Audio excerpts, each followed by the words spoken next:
Welcome to Luca and Miguel. Enjoy the video. You start by powering off and unplugging the device to avoid damage. Safety first. Once done, inspect the black spot closely to determine if it's dead pixels, pressure damage, or debris under the screen. You should gather a microfiber cloth, 70% isopropyl, a suction cup, and soft picks so you can act.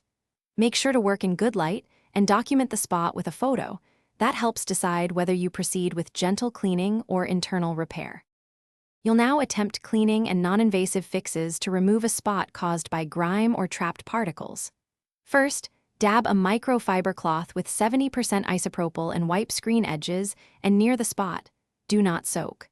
Once done, try gentle circular pressure with a soft rubber-tipped tool for a few seconds.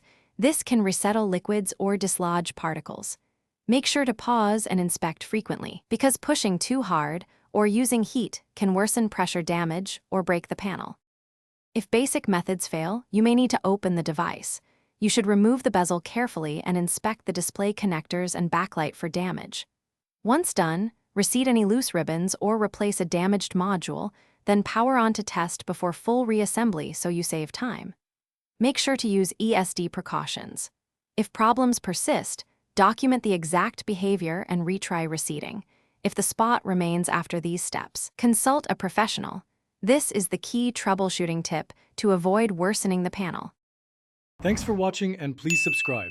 It's the best investment you'll ever make.